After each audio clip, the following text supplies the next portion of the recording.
परदेशमा आइसकेपछि मैले एकदमै राम्रो पाठ सिकेँ एउटा। त्यो कुरा मलाई तपाईँहरू सामु भन्न मन लाग्यो। पक्कै पनि त्यो कुरालाई तपाईँहरूले पनि गहिरिएर निहाल्नुहुनेछ, महसुस गर्नुहुनेछ भन्ने अपेक्षा पनि लिएकी छु।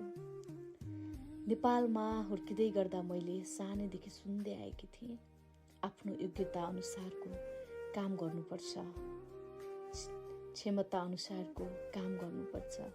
यहाँसम्म कि हाम्रो समाजमा कामलाई पद प्रतिष्ठासँग, मान सम्मानसँग गाँसेर हेर्ने परिपाटी छ। ठुलो पदमा हुनेले मात्र सम्मान पाउने, तल्लो तहमा काम गर्नेले सहनुपर्ने, चाहे सरसफाई कर्मचारी, चाहे निर्माण मजदुर, उनीहरूको श्रमको मूल्यभन्दा पनि कामको वर्गीकरण गरिन्छ। तर जब म परदेश आइपुगेँ, यो सोचाइ सिधै टुक्रियो। यहाँ कामलाई होइन, श्रमलाई सम्मान गरिँदो रहेछ। चाहे म्यानेजर होस्, चाहे हेल्पर, सबैलाई समान व्यवहार गरिन्छ। जसले जस्तो भूमिका निभाए पनि उसको योगदानको कदर गरिन्छ। यहाँ सम्मान पदले होइन, कामकै गुणस्तरले निर्धारण गर्दो रहेछ।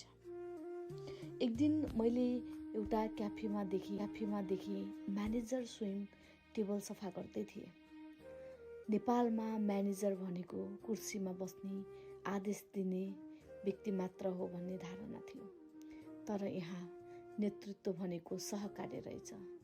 जसले टेबल सफा गर्छ, जसले भाँडा माझ्छ, जसले ढोका खोलिदिन्छ, सबै बराबरी हुन्।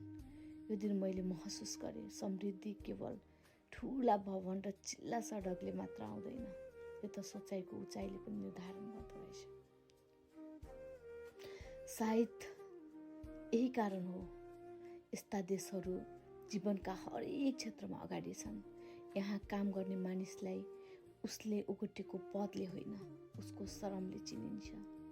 त्यसैले सबैजना इमान्दार भएर आफ्नो जिम्मेवारी पुरा गर्दा रहेछन्।